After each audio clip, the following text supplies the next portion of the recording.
Good morning everyone, आप सभी लोगों का स्वागत है। आज 19 जुलाई है तो डेली न्यूज़पेपर एनालिसिस डीएनए में हम लोग देखेंगे दैनिक जागरण राष्ट्रीय संस्करण जनसत्ता में प्रीलिम्स मेंस इंटरव्यू और इनके साथ साथ निबंध के कौन कौन से टॉपिक को कवर किया गया है और आगे बढ़ेंगे।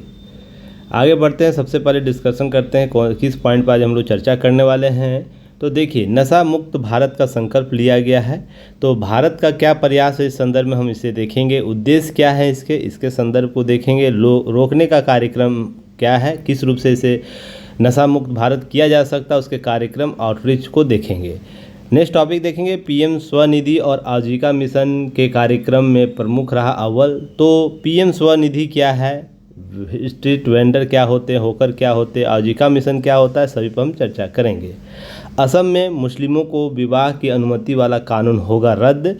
तो किस प्रकार के कानूनों को रद्द किया जाएगा। बाल विवाह के कानूनों को किया जाएगा रद्द। तो बाल विवाह, देश में बाल विवाह के मामलों में सज़ा की दर की मात्रा है 11%, जिसके कारण देश में बाल विवाह होते हैं। तो इस सारे पीटी एस्पेक्ट को देखेंगे। यूनिसेफ और बाल विवाह का संबंध क्या है, कैसे वो एक दूसरे को स्पष्ट करता है। भारत में बाल विवाह से संबंधित विधायी ढांचा क्या है, पहल क्या है, इस पर हम चर्चा करेंगे। और जया जेटली समिति की सिफारिश क्या थी, जिसके बाद बाल विवाह के उम्र सीमा को बढ़ाने का बात किया, लड़कियों की शादी और लड़कों की शादी की उम्र सीमा बढ़ाने की बात की गई थी। तो हम इसी सारे संदर्भ को देखेंगे। नेक्स्ट देखेंगे, कुशल श्रमिकों में कमी और सरकारी उदासीनता ने रोकी उत्तर भारत में निवेश की राह। तो इसे आज समझेंगे, आर्टिकल के तहत समझने का प्रयास करेंगे। फिर बढ़ाई जा सकती है केसीसी की लोन सीमा। तो किसान क्रेडिट कार्ड है, उसकी लोन सीमा बढ़ाई जा सकती है। तो इसके संदर्भ को समझेंगे, इसके प्रभाव को समझेंगे।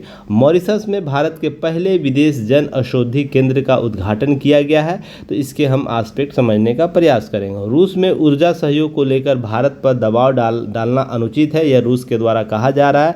अमेरिका के परिप्रेक्ष्य में अमेरिका भारत पर दबाव डाल रहा है, तो इस संदर्भ में तो इन सारे संदर्भों को समझने का प्रयास करेंगे। 7 वर्ष के बाद जल्द समाधि लेगा अंतर्राष्ट्रीय अंतरिक्ष स्टेशन। यह बहुत ही महत्वपूर्ण टॉपिक है, इसको अच्छे से कवर करना है। साथ ही संपादकीय में देखेंगे, संविधान की मूल भावना की अनदेखी हो रही है। तो इस सारे तथ्यों की जांच करेंगे। आज अंतिम तक बने रहिएगा, बहुत ही इंपॉर्टेंट टॉपिक कवर होगा। तो चलिए आगे बढ़ते हैं। लाइक शेयर सब्सक्राइब जरूर कीजिएगा। युक्ति है, इसको सपोर्ट कीजिए। इस बार कोड को गूगल स्कैनर से स्कैन कर आप ऐप डाउनलोड कर सकते हैं। या ऐप का लिंक कमेंट सेक्शन बॉक्स या डिस्क्रिप्शन बॉक्स में दिया रहता है। टेलीग्राम चैनल हमसे जुड़ सकते हैं, बार कोड को स्कैन करके टेलीग्राम चैनल जोड़ सकते हैं, या टेलीग्राम पर टाइप कीजिएगा युक्ति IAS, हमें वहाँ पाइएगा। वेबसाइट विजिट कर सकते हैं www.yuktiis.in, यहाँ पर विजिट कर सकते हैं। साथ ही जब सब्सक्राइब कर लेते हैं तो बेल आइकन को ज़रूर दबाइएगा, ताकि सारे नोटिफिकेशन सबसे पहले आप तक पहुँचे। नेक्स्ट हम बात करेंगे, टॉपिक पर आते हैं। तो देखिए, नशा मुक्त भारत का संकल्प लिया जा रहा है। देश में 1 ग्राम ड्रग्स भी कहीं आने जाने नहीं देंगे, यह अमित शाह हमारे गृह मंत्री के द्वारा कहा जा रहा है। देखिए, तथ्य की जांच हम तब करेंगे जब इसके परिणाम सामने आते हैं। क्या 1 ग्राम या 2 ग्राम या 1000 ग्राम हमारे ड्रग्स देश में कहाँ घूम रहे हैं, नहीं घूम रहे हैं, इसकी जांच हम बाद में करेंगे। पहले हम देखेंगे भारत का नशा मुक्त भारत का संकल्प क्या है। देखिए, ड्रग्स तस्करी के खिलाफ अभियान में आम जनता की सहभागिता बढ़ाने के लिए गृह मंत्री अमित शाह ने नेशनल नारकोटिक्स हेल्पलाइन मानस लॉन्च किया। मैंने मानस के बारे में परसों ही चर्चा किया था, आप लोगों को याद होगा। मानस के बारे में इसमें MCQ भी आप लोगों से करवाया था, तो आप इसे ज़रूर देखिएगा। फिर शाह ने क्या कहा कि संकल्प होगा इसका हेल्पलाइन नशा मुक्त भारत संकल्प पूरा करने काफ़ी अहम साबित होगा। लोग एक दूसरे नार्को कोऑर्डिनेशन सेंटर की बैठक को संबोधित किया, ताकि भारत में ड्रग्स की आवाजाही, अवैध आवाजाही को रोका जा सके। फिर इसके बाद बातें चर्चा हुई, नार्को ट्रेडर के साथ जुड़ा हुआ है, तो इसे भी कम करने की बात की गई है। जैसे आप मणिपुर का मामला देखे थे, नार्को ट्रेडर वहाँ पर देखने को मिला था। तो अन्य राज्यों में मैंने नार्को को लेकर आप लोगों को चर्चा भी की थी, गोल्डन ट्रायंगल का और ट्राइकेंगल का, जिसमें भारत इस म्यांमार के क्षेत्र में पूरा, और इधर अफगानिस्तान और पाकिस्तान का क्षेत्र जो है, यहाँ पर चर्चा होता है ड्रग्स रूट का। उस पर भी मैं कुछ दिन पहले ही चर्चा किया था, अगर आप लोगों को याद हो तो मानस हेल्पलाइन ध्यान रखिएगा, उसका नंबर याद रखना है 1933। तो इस तहत सबमिट एट टैप टिप सेक्शन दिया जाएगा। ये सब उपलब्धि बताई गई। 2047 का लक्ष्य बताया जा रहा है। वार्षिक रिपोर्ट समीक्षा 2023 भी बात की, नशा मुक्त भारत की बात कर रही है। तो कुल मिलाकर बात यह हो रही है कि हम एक अच्छे प्रयास की बात कर रहे हैं जिसमें हम नशा मुक्त भारत कर सकते हैं। पर ध्यान रखिएगा, नशा मुक्त भारत करने का संकल्प जितना जटिल है ना, उतना ही व्यवहारिक स्तर पर क्या है, व्यवहारिक स्तर पर कठिन होता है। जैसे इसका एग्जाम्पल केस स्टडी समझ सकते हैं, 2 केस स्टडी से, एक कानून के माध्यम से, एक व्यवहारिक रूप से आप समझ सकते हैं। इसे कैसे समझना है कानून रूप से? जैसे बिहार में शराबबंदी बंद की गई, तो आप देखते हैं शराब के बाद अवैध शराब की मात्रा बढ़ी है, अवैध शराब की मात्रा बढ़ी है। आप अच्छे तरीके से जानते हैं कि आपके मित्र सहभागी आपके सामने ही सेवन कर रहे हैं बिहार में। एक मामला ऐसा नहीं कि पुलिसों को भी नहीं पता है, बहुत लोगों को पता होता है, फिर भी सेवन होता है अवैध शराब के तौर पर। दूसरा, शराब का अल्टीट्यूड निकाला गया, सब्स्टिट्यूट निकाला गया। जैसे सॉल्यूशन, अब देखते हैं सॉल्यूशन लोग सुनते हैं, सॉल्यूशन जो टायरों में जोड़ने के लिए लगाया जाता है, सॉल्यूशन सूंघा जाता है। अन्य भी माध्यम अपनाए जाते हैं जिससे आप नशा कर सकते हैं। तो अवैध तरीके अपनाए जाते हैं। आप जब नशा के भागी जो लोग होते हैं उसको रोकने का प्रयास करते हैं। तो आप जब नशा मुक्त भारत की बात करें तो समग्र नशाओं को रोकने का प्रयास करना होगा, अन्यथा केवल ड्रग्स, जो अवैध ड्रग्स है उसका जो है ना व्यापार रोक देते हैं, तो आप केवल उसका समाधान नहीं ढूंढ पाते हैं। इसलिए हमें मानस के साथ साथ हमें और भी विकल्प आवश्यकता होगी। दूसरा, व्यवहारिक स्तर पर देख सकते हैं नशा मुक्त भारत। आपके घर परिवार में लोग नशे के आदी होते हैं, नशे के आदी होते हैं, आप उसे लाख समझाते हैं फिर भी क्या वो नशा छोड़ते हैं?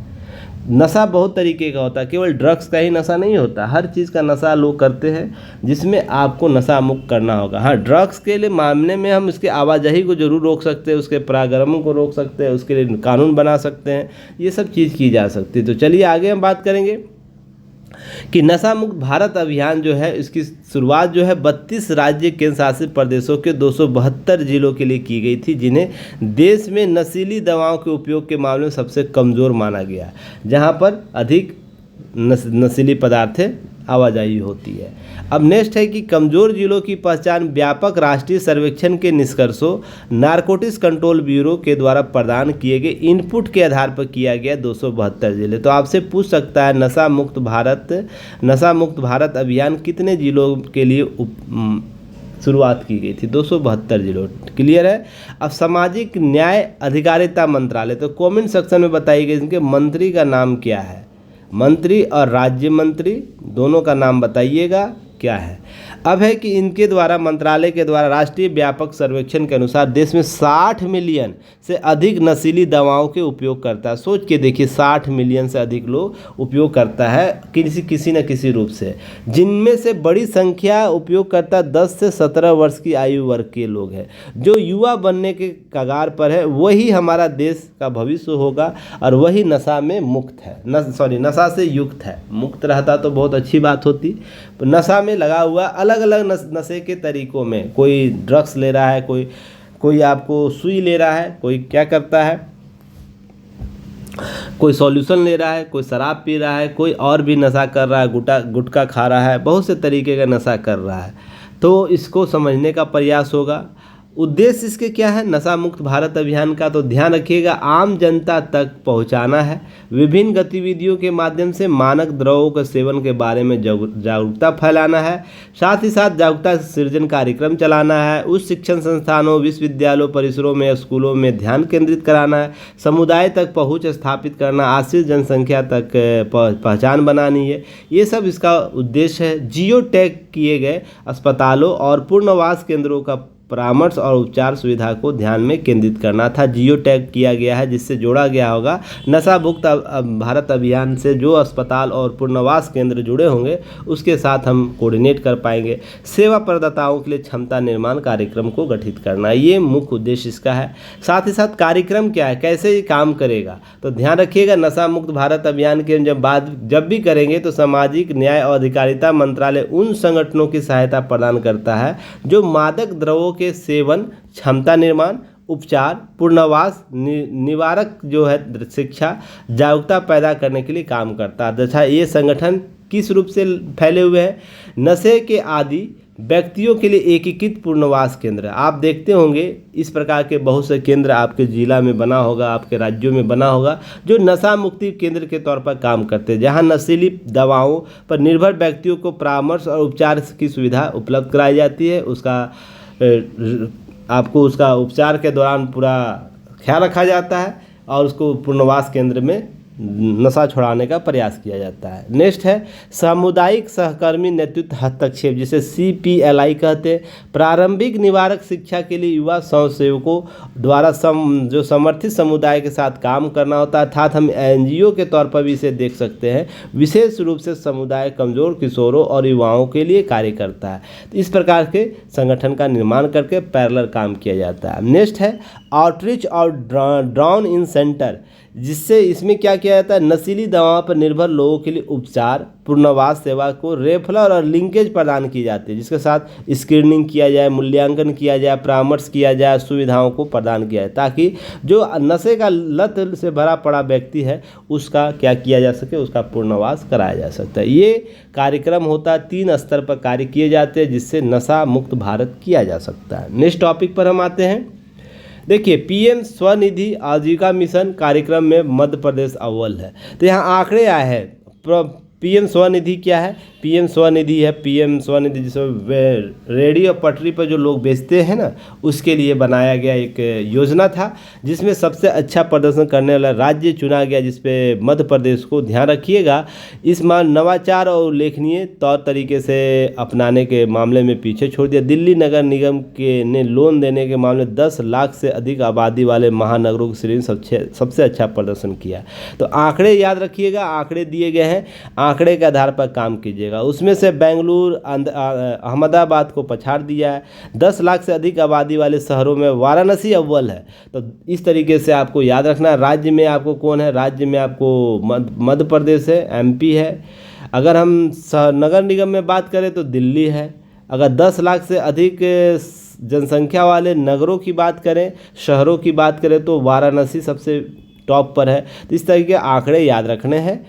क्लियर है? अब है कि 1 जून 2020 को शुरू ये PM स्वनिधि योजना शहरों में रेवड़ी पटरियों को बेचने वाले 80,000 रुपये तक का कर्ज उपलब्ध कराती है। अभी तक इस योजना के तहत 86 लाख कर्ज दिए जा चुके हैं, जिसके तहत 11,680 करोड़ रुपये का कर्ज दिया जा चुका है। आजीविका मिशन गरीबों के स्व सहायता समूहों के जरिए में यह अब तक 98 लाख परिवारों को दिया जा चुका है। अब ध्यान रखिएगा, इस प्रकार से क्या होता है, लोगों के पास पैसा आता है, स्वरोजगार उत्पन्न होता है, लोगों के पास और भी साधन विकसित होते हैं। क्लियर है? अगर 1 लाख की आबादी की हम बात करें तो सबसे कम आबादी वाले कस्बों में उत्तर प्रदेश के नवाबगंज पहला स्थान है, झारखंड का मेदिनीनगर दूसरा स्थान, मध्य प्रदेश का सरनी तीसरा स्थान प्राप्त किया है। तो इस तरीके से आप लोग को आंकड़े याद रखने हैं। चलिए नेक्स्ट हम बात करेंगे PM स्वनिधि योजना क्या है। तो यह एक केंद्र सरकार की केंद्रीय क्षेत्र का योजना था, पूरी तरह केंद्र सरकार द्वारा दिया जाने वाला पैसे का योजना है। इस केंद्र सरकार इसका वहन करती है। आसवन और शहरी कार्य मंत्रालय द्वारा जारी किया जाता है, इसे वित्त पोषित किया जाता है। तो इस मंत्रालय का मंत्री का नाम बताइएगा आप लोग और राज्य मंत्री का नाम बताइएगा। कमेंट सेक्शन में जवाब दीजिए। अभी एक देते थे पहले विकास, दूसरा एक और दे रही है स्टूडेंट। धीरे धीरे आप लोग जवाब दीजिए। देखिए, एक प्रश्न आप लोग सर्च करते हैं ना, सर्च करते हैं तो उसके साथ 2-3 चीज़ें आपको ज़रूर प्राप्त होती होगी, अतिरिक्त जानकारियाँ होती है। देखिए, क्वेश्चन कहाँ से आएंगे इसकी जानकारी किसी को नहीं होती है। हो सकता है जो आप लोगों को पढ़ाया जा रहा है उससे ही डायरेक्ट प्रश्न आ जाए तो बहुत ईजी है। जो सर्च कर रहे हैं उससे प्रश्न आ जाए, सर्च करने के दौरान अतिरिक्त कुछ जानकारी आपको प्राप्त हो रही है उससे भी प्रश्न आ सकते हैं। ये 3 लेवल पर प्रश्न आपको संग्रह करने की आवश्यकता होगी। धीरे धीरे चीज़ें स्पीड हो जाएगा। ये ज़रूरी है कि आप गूगल कॉपी पेस्ट भी कर सकते हैं कमेंट सेक्शन में। ऐसा नहीं कि एकदम लिखना है, टाइप ही करना हिंदी या इंग्लिश में। आप केवल उत्तर दीजिए, राज्य मंत्री कौन है, कॉपी पेस्ट कर दीजिए। आप एक्टिव रहिए, कहने का मेरा मतलब यह है। 10 चीज़ें ढूंढिएगा। अब इसका उद्देश्य क्या है? इसका उद्देश्य है जो कार्यशील पूंजी ऋण की सुविधा उपलब्ध कराना है, नियमित पूर्ण भुगतान को प्रोत्साहित करना है, डिजिटल लेन देन हेतु पुरस्कृत करना है। ये सब आप देख रहे होंगे वेंडर कितना उपयोगी है। जब हम डिजिटल पेमेंट की बात करते थे तो आंकड़े आ चुके हैं कि डिजिटल पेमेंट गाँव में शहरों में बढ़े हैं, वेंडरों के माध्यम से सभी लोग इसको ले रहे हैं।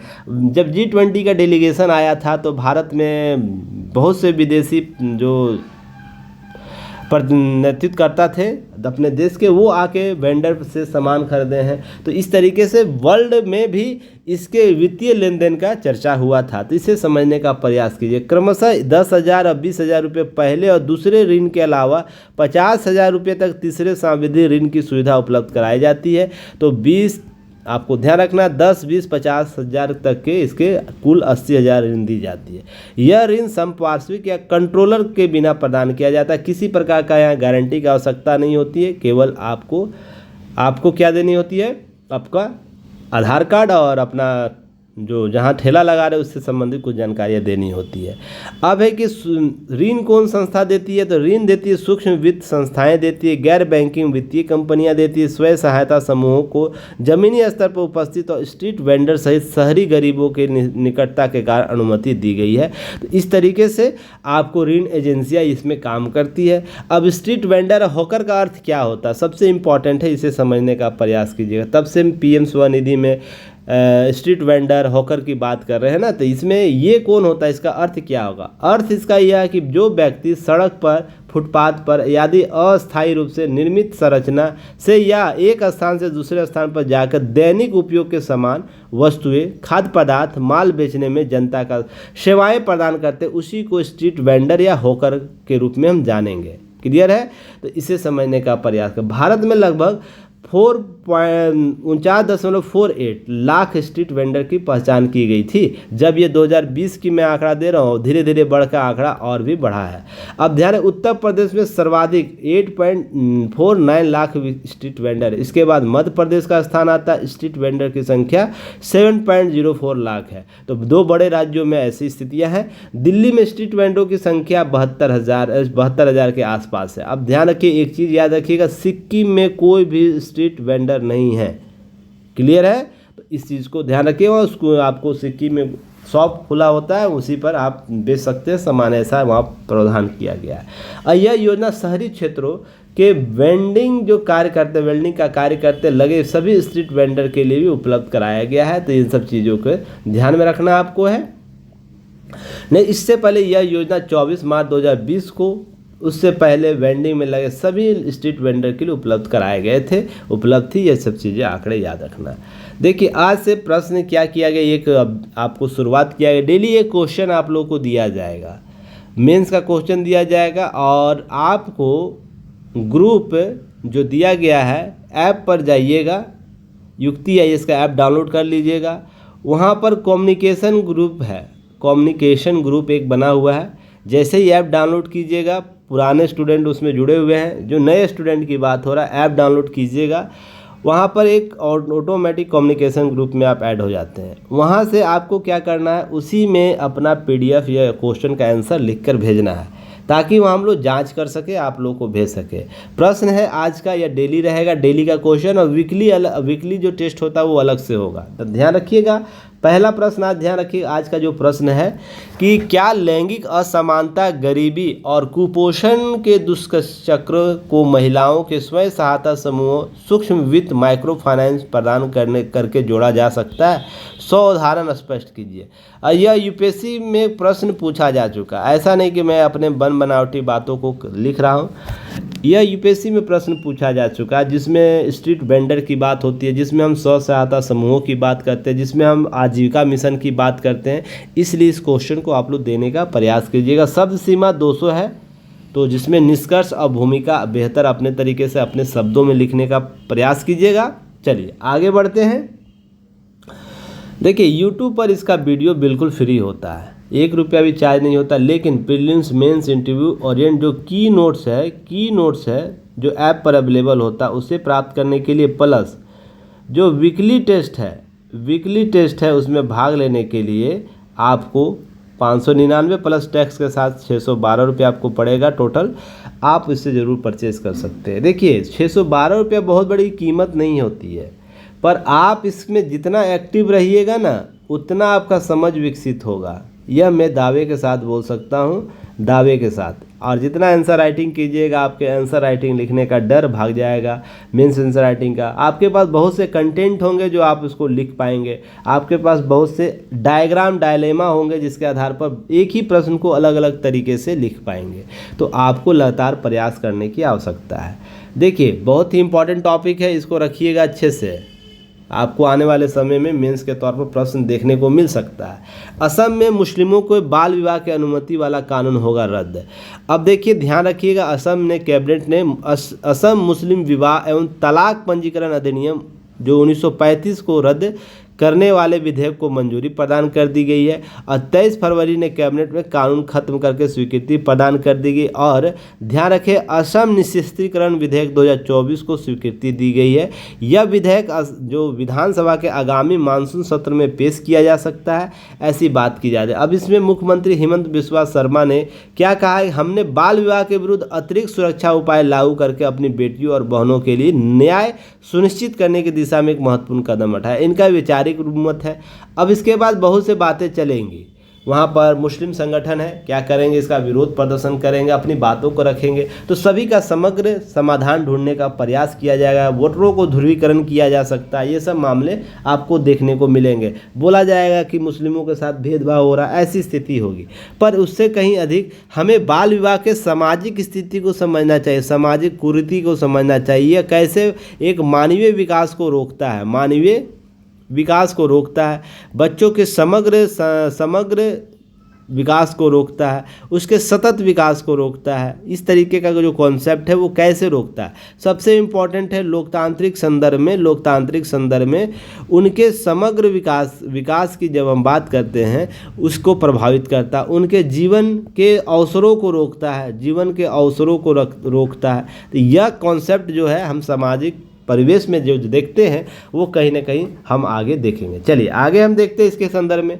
देश में देखिए बाल विवाह के मामलों में सज़ा का दर 11% है। और ध्यान रखिएगा, जिस भी सामाजिक मुद्दे पर अगर कुरीतियाँ हैं समाज में फैली हुई, उसके संदर्भ में अगर ठोस कदम नहीं है, उसका निष्पादन क्षमता बेहतर नहीं है, तो उसका समाधान हम नहीं निकाल पाते हैं। जैसे आपको दहेज लेना क्या है, सामाजिक प्रताड़ना है। यह गलत है, सही है, गलत है ना। फिर भी दहेज लिए जा रहे हैं और दहेज देने वाले दहेज दे रहे हैं। उसके पीछे दो तथ्य हैं, एक तो दहेज मांग रहा है, एक दहेज दे रहा है। दहेज देने वाला हमेशा सर्वश्रेष्ठ वर्ग की चेष्टा में रहता है। इसी का लाभ लेकर वर पक्ष वधु पक्ष क्या कुछ दहेज की मांग करता है। और यह समाज में सभी वर्गों में यह कम या अधिक रूप से लागू है। इसके लिए हम कानून तो जरूर बना है, पर इसके निष्पादन प्रक्रिया में हम कहीं ना कहीं पीछे हटे हुए हैं। यहाँ पर जब परिवार ही जुड़ा हुआ है, व्यक्ति विशेष ही जुड़ा हुआ है, तो दहेज जैसे कुरीति को हम कैसे समाप्त कर पाएंगे। वही होगा, एसी के रूम में बैठ के जब नियम बनाए जाएंगे तो समाधान के अर्थ ऐसे ही निकाले जा सकते हैं। इसके लिए ध्यान रखिएगा, हमें मौलिक कर्तव्य के संदर्भ में बातें करनी होगी। कर्तव्य आपका क्या है? कर्तव्य समाज के निर्माण के लिए बेहतर समर्थन की आवश्यकता है। यहाँ दहेज हो, बाल विवाह हो या महिलाओं के सशक्तिकरण की बात हो, यह व्यक्ति विशेष इम्पोर्टेंट कर जाता है। इसमें कानून सेकेंडरी है, पर प्राथमिक रूप से व्यक्तियों का समूह इम्पोर्टेंट होता है। वो जैसा व्यवहार करेगा, जैसा सहयोग करेगा, जैसे स्वच्छता मिशन आप लोग देखे होंगे ना, कैसे भारत के लोग उसको सपोर्ट किए, तो आज स्वच्छता मिशन में हम बेहतर प्रदर्शन कर रहे हैं। इसीलिए अब ध्यान रखिएगा, देश में बाल विवाह के लिए जो कानून बने हैं, बाल विवाह अधिनियम, सज़ा की दर काफ़ी चिंताजनक है। भारत में बाल संरक्षण जो अनुसंधान टीम की एक रिपोर्ट बताती है कि बाल विवाह के दौरान देश में सज़ा का दर मात्र 11% है। इसके अनुसार पिछले 5 वर्षों में बाल विवाह के जितने मामले पंजीकृत किए गए थे वह देश में एक दिन में होने वाले बालिका बाल विवाह संख्या से भी कम है। तो यह रिपोर्ट के संदर्भ में मामलों के निपटारे की दर धीमी। अगर रिपोर्ट के अनुसार 2022 में बाल विवाह निषेध अधिनियम अदालतों की सुनवाई में सूचीबद्ध जो 3563 बाल विवाह के मामले आए थे, जिसमें केवल 181 मामलों की सुनवाई हुई। सोच के देखिएगा, 3500 के अप्रोक्स आता है मामला, पर सुनवाई ही कितनी होती है, 181 की। यानी आज भी लंबित है लगभग 3365 मामले। तो अनुमान है 2022 तक लंबित मामलों के निपटारण में 19 साल लग जाएंगे। अगर हम बात करें इसी रेशियो से अगर आगे बात करें तो यह जो है बाल विवाह का जो मामला 19 साल लग जाएगा। वो बाल विवाह का व्यक्ति उस पर नामित होगा या तो उसकी मृत्यु हो जाएगी या वो वयस्क हो जाएगा। तो सोच के देखिएगा, वयस्क में जाके बाल विवाह से संबंधित उसे सज़ा मिलेगी। तो यह कहीं ना कहीं क्या होता है, अब 2022 में प्रति जिला विवाह का औसतन केवल एक मामला अभियोजन को पंजीकृत किया जाता है। तो यह भी कहीं ना कहीं आंकड़ों का खेल चला जा रहा है। असम में प्रदर्शन बेहतर है। असम में 23-24 के बीच बाल विवाह के मामलों में 81% की कमी आई है। अध्ययन में असम में गाँवों के बाल विवाह की घटना 2021-20 में 3225 मामले घटकर इसमें कितना हो गया, 627 हो गया। इसलिए सरकारों को जवाबदेह बनना पड़ेगा,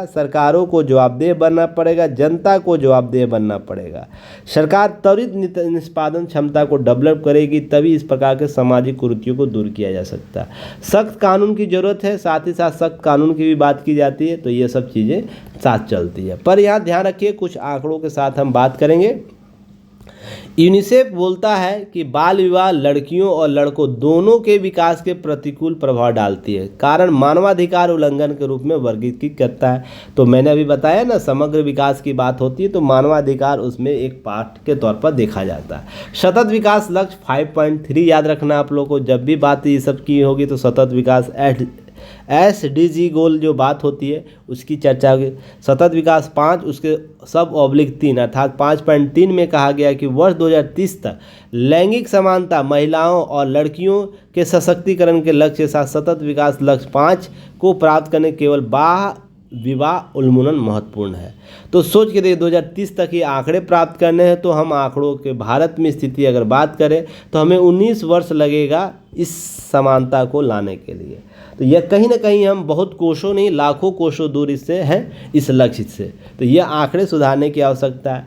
अब बाल विवाह से संबंधित भारत में विधायी ढांचा और पहल क्या है, तो ध्यान रखिएगा, भारत में 19वीं शताब्दी में महिलाओं के लिए बाल विवाह योग्य आयु कितनी थी, 10 वर्ष थी।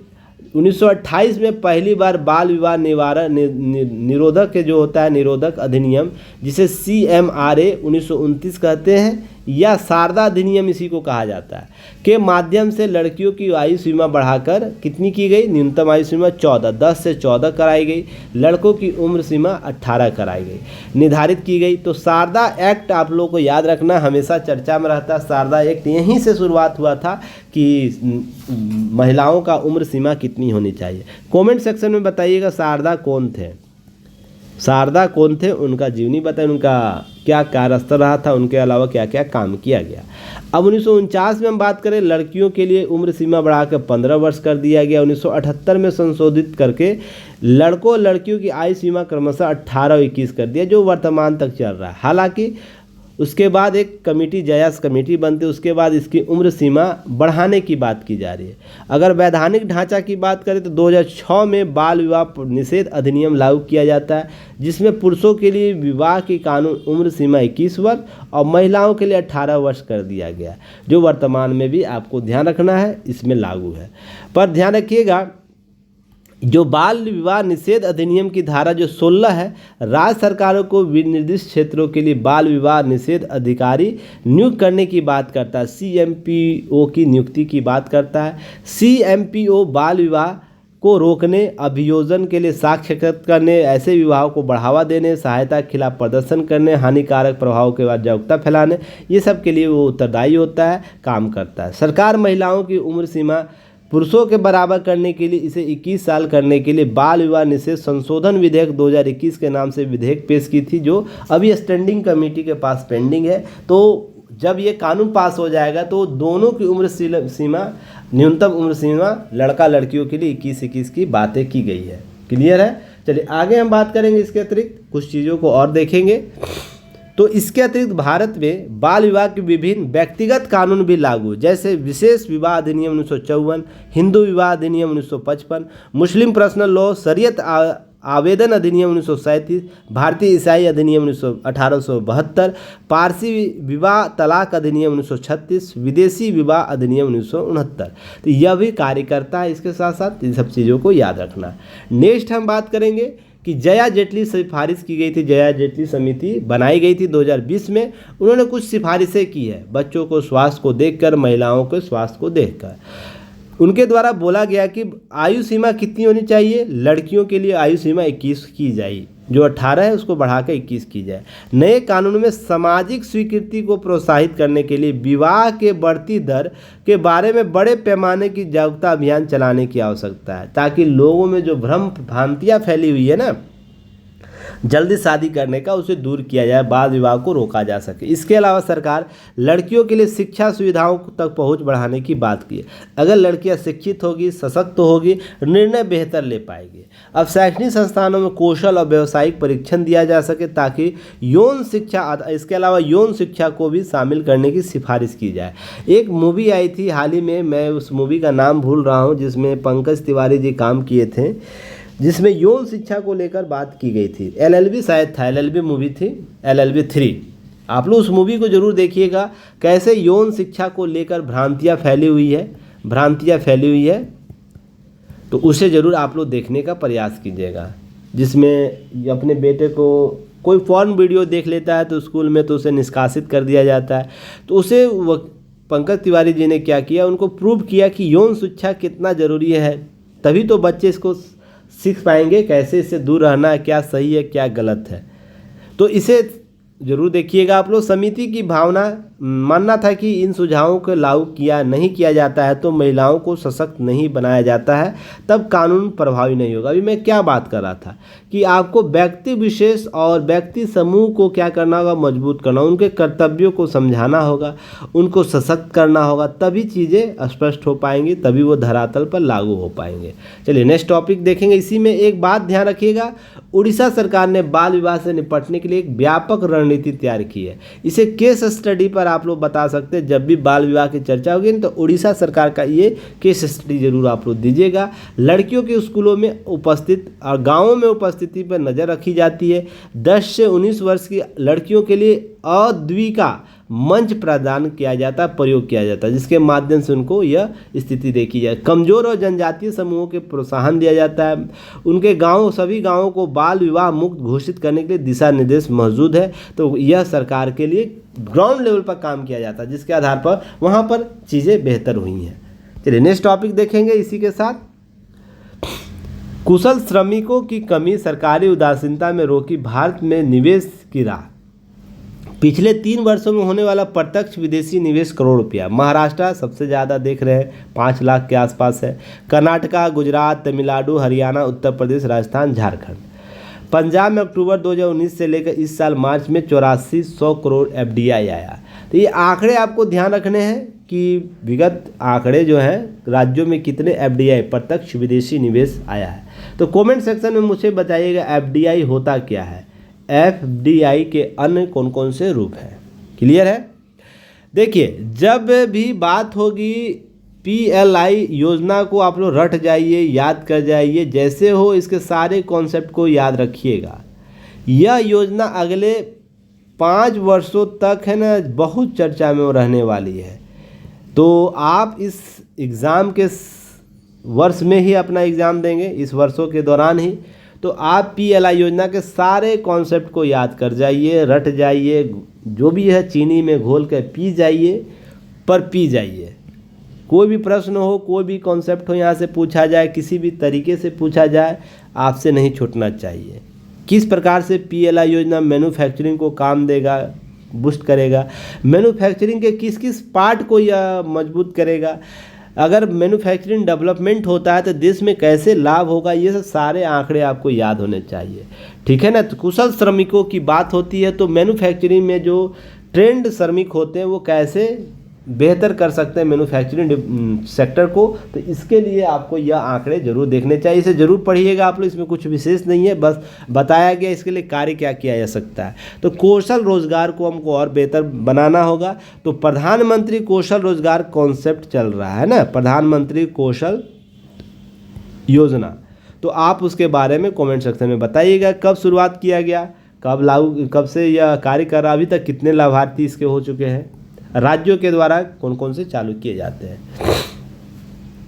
एक नया और कॉन्सेप्ट है, देखिए किसान क्रेडिट कार्ड जो है किसान क्रेडिट कार्ड की लोन सीमा 3 लाख रुपए से बढ़ाकर 5 लाख रुपए तक की जा सकती है। तो ये किसान क्रेडिट कार्ड को भी समझने की आवश्यकता है। कमेंट सेक्शन में मुझे बताइएगा किसान क्रेडिट कार्ड क्या है। इस पर मैं पहले भी चर्चा कर रखा है, इसलिए ये सब चीज़ें मैं बता नहीं रहा हूँ, इसको कमेंट सेक्शन में आप लोग से पूछ रहा हूँ। जहाँ नई चीज़ें होती हैं मैं स्पेशली तरीके से आप लोग को एक एक पॉइंट उस पर बताता हूँ, ठीक है ना। तो सरकार 2047 तक विकास भारत को विकसित लक्ष्य बनाने के लिए जो लक्ष्य बनाया हुआ है उसमें खेती की परंपरागत पद्धतियों को पीछे छोड़कर आगे बढ़ने की आवश्यकता है। इसलिए कृषि में शिक्षा, शोध, नवाचार के साथ साथ निवेश को प्रोत्साहित किया जा रहा है। जब तक निवेश नहीं होगा, मैं एक आप लोग को हमेशा कॉन्सेप्ट देता हूँ ना, जिस सेक्टर में जिस देश में निवेश की मात्रा अधिक होगी वहाँ पर नवाचार अधिक होंगे, प्रयोग अधिक होंगे और उत्पादन का जो मात्रा होगा वो अधिक होगा। इसलिए आवश्यकता है इन सब चीज़ों को समझने की।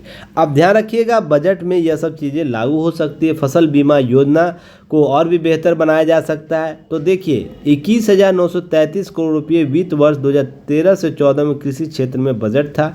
अब 1.27 लाख करोड़ रुपये कृषि बजट 2023 के दौरान रहा। यह सब बजट आप लोग को याद रखना। अब 9,941 करोड़ रुपये दिए गए कृषि के अनुसंधान और शिक्षा के अंतरिम बजट में। तो अनुसंधान और शिक्षा के लिए, कृषि में अनुसंधान और शिक्षा के लिए लगभग 10,000 करोड़ दिया गया, या 9,941 करोड़ है ना मात्र, और दिया जाता कितना 59 करोड़ और दिया जाता है, ये 10,000 करोड़ के आसपास होता। तो धीरे धीरे और भी बढ़नी चाहिए मात्रा, जैसे जैसे सरकार के पास पैसे होते हैं मात्रा बढ़ाई जाती है। अंतरिम बजट में राशियों का आवंटन किया गया, इस आंकड़े को जरूर एक बार देख लीजिएगा। कृषि सेक्टर में कितना दिया गया, अनुसंधान के लिए कितना दिया गया। अब बजट कुछ ही दिनों में पेश होगा, पूर्ण बजट, उसमें इसके बदलाव के आंकड़े को देख लेना है। अब नैनो और जैव उर्वरकों के लिए मिलेगी सब्सिडी, ऐसे भी बात की जा रही है, जिससे हम क्या कर पाएंगे, कृषि उत्पादन को बेहतर कर पाएंगे। अब देखिए नेक्स्ट टॉपिक पर, मॉरिशस में भारत के पहले विदेश जन औषधि केंद्र खोला जाएगा। तो मुझे यह बताइएगा जन औषधि केंद्र क्या होता है, कॉमेंट सेक्शन में। ये सब देखिए पहले भी चर्चा हो चुकी है, ये सब कमेंट सेक्शन में आप बताइएगा। पीटी फैक्ट में ये चीज़ें याद रखिएगा। चलिए नेक्स्ट बात करेंगे, रूस के सहयोग से लेकर भारत पर ऊर्जा सहयोग को लेकर भारत पर दबाव डालना उचित नहीं है। यह बातें रूस के द्वारा बोली जा रही है, या अमेरिका के द्वारा जो हालिया दबाव डाला जा रहा है।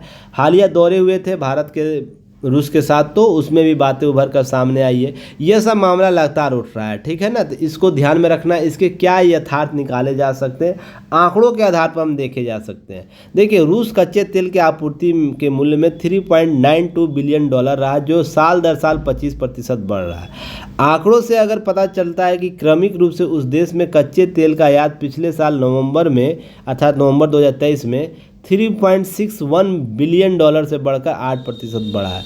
अगर जनवरी में S&P ग्लोबल कमोडिटी इनसाइट की हम रिपोर्ट की बात करें तो 2023 में रूस भारत का सबसे बड़ा कच्चा तेल आपूर्तिकर्ता होगा। 2024 में, या 24 कर लीजिएगा, 2024 में, ठीक है ना। इसके आयात में 30% अधिक हिस्सेदारी होगी। अब दिसंबर 2023 में इराक भारत के कच्चे तेल का दूसरा सबसे बड़ा स्रोत था। दिसंबर 2023 तक उसमें 2.42 बिलियन का डॉलर मूल्य का वस्तु की आपूर्ति के साल दर साल 4% की वृद्धि हो रही है। नेक्स्ट है सऊदी अरब, संयुक्त अरब अमीरात, उसके बाद अमेरिका 5वीं सबसे बड़ा आपूर्ति करता है। इसलिए भारत, अमेरिका इतना सेल्फनेस देश है कि अपनी ही केवल देखता है, क्या है, अपनी ही चीज़ों को स्पष्ट करके आगे बढ़ता है, अपना नीति देखता है। साथ ही साथ आपको ध्यान रखना, ये आंकड़ों के आधार पर चीज़ों को समझने का प्रयास कीजिएगा, ये बहुत इंपॉर्टेंट है, इसको हम लोग देखेंगे। 7 वर्ष के बाद जल समाधि लेगा अंतर्राष्ट्रीय अंतरिक्ष स्टेशन जो ISS है।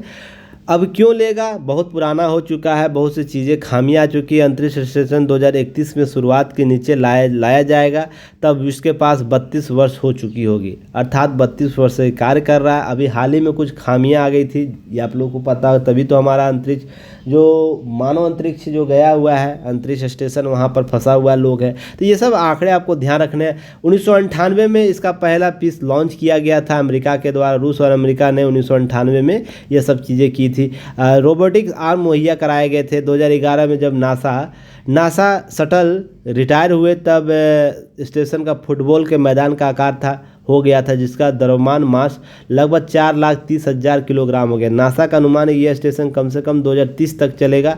लक्ष्य है कि तब तक निजी क्षेत्र की कंपनियां अपने स्टेशन लॉन्च कर देंगे। ये कंपनियां नासा सहित दूसरे ग्रहों के सेवाएं मुहैया कराएगी और चांद और मंगल की यात्राओं को ध्यान पर केंद्रित होगा। अब ध्यान रखिएगा, अंतरिक्ष स्टेशन कैसे लाया जाएगा, तो स्पेस एक्स के साथ समझौता किया गया है, वो 2032 तक ये चीज़ें लाएगा। अब ध्यान रखिएगा इन सब चीज़ों को लेकर। कैसा होगा डी ऑर्बिट स्पेस का, तो स्पेस एक्स के समान ड्रैगन कैप्सूल इस्तेमाल करेगा, योजना बनाएगा, कैप्सूल के माध्यम से इसे लाएगा। इसके रिकॉर्ड 46 इंजन लगे होंगे।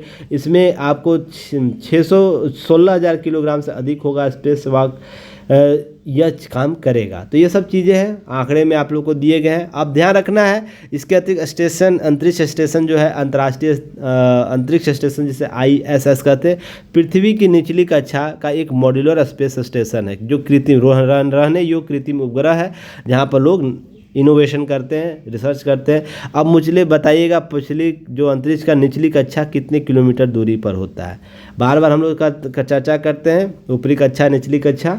अब याद रखना है इसके अतिरिक्त कि यह बहुराष्ट्रीय सहयोगी परियोजना है, जिससे 5 प्रतियोगी अंतरिक्ष एजेंसी नासा, जैक्सा जापान का, रास्मोकोस रूस का, ESA यूरोपीय का और CSA कनाडा, इसके द्वारा निर्मित किया गया था, जिसके माध्यम से ये परियोजना लागू है। अब ध्यान रखिएगा, सोवियत संघ और अमेरिका ने सर्वप्रथम इस क्षेत्र में प्रयास अंजाम दिया था। शीत युद्ध के दौरान सोवियत USSR ने सर्वप्रथम 1971 में सलयुक्त नाम का एक अंतरिक्ष स्टेशन अंतरिक्ष में स्थापित किया। इसके बाद 2 वर्ष बाद ही अमेरिका ने स्काईलैब आपको क्या किया था, अंतरिक्ष में स्थापित किया। अब तक कुल 11 अंतरिक्ष स्टेशन का निर्माण किया जा चुका है, लेकिन वर्तमान में सिर्फ 2 स्टेशन ही अंतरिक्ष में कार्यरत है। अंतर्राष्ट्रीय अंतरिक्ष station international space station ISS और दूसरा चीन का तियोंगयांग 2। यह स्टेशन याद रखना है, 30 के बाद इसकी भूमिका और भी बढ़ जाएगी। अब ध्यान रखिएगा, ISS की स्थापना आरंभ 1998 के बाद होता है। 2011 में अपनी पूर्ण क्षमता परिचालित होने लगता है। अब ये वर्ष 2000 के बाद सर्वप्रथम अंतरिक्ष यात्री भेजा गया था इसमें, और ISS के परिचालन अमेरिका के नासा अंतरिक्ष एजेंसी की अगुवाई में 16 देशों के द्वारा की जाती है। इन देशों में अमेरिका के साथ रूस, जापान, ब्राज़ील, कनाडा, यूरोप के 11 देश शामिल है। अब ध्यान रखिएगा, पृथ्वी की 400 किलोमीटर ऊंचाई की स्थिति पर इस अंतरिक्ष को स्थापित किया गया है। अब भारत भी लक्ष्य रखा हुआ, पहले 35 था, 30 हुआ, फिर 28 किया गया। अब देखिए फिर से यह आपको यह जो टॉपिक है संविधान की मूल भावनाओं की अनदेखी की जा रही है। लगातार ये तीसरा आर्टिकल है जिस पर संविधान पर हाल में चर्चा हुआ है। मैं पिछले 4 दिन से क्लास लिया, उसमें ये तीसरा दिन आ गया। इम्पॉर्टेंट है क्योंकि पक्ष और विपक्ष के जो मुद्दे उठ रहे हैं ना, उस संविधान की मूल भावना को प्रभावित कर रहे हैं, इसलिए बार बार यह चीज़ें आपको मिल रही होंगी। इस पर वही बातें लिखी गई जो पहले आप लोगों को चर्चा की जा चुकी है। तो आप लोग को क्या करना है कि फिर से आज क्या करना है, इस लेख को पढ़ना है, की पॉइंट बनाकर मुझे ऐप पर आपको क्या करना, कम्युनिकेशन ग्रुप में भेजना। सभी सीरियस होकर भेजेंगे, ऐसा नहीं कि केवल हवाई की बात करेंगे। पॉइंट बनाइएगा, पॉइंट के साथ निष्कर्ष जरूर लिखिएगा। ये सब आपकी भलाई के लिए बातें की जाती है, ऐसा नहीं कि मैं समय बचा रहा हूँ। ये एक टॉपिक पढ़ा दिया गया है, अब इस पर आपके क्या स्टैंड क्रिएट हुए ये भी तो जानना जरूरी है। फिर हम लोग कल मिलते हैं नए वीडियो एनालिसिस के साथ, तब तक के लिए धन्यवाद। जय हिंद।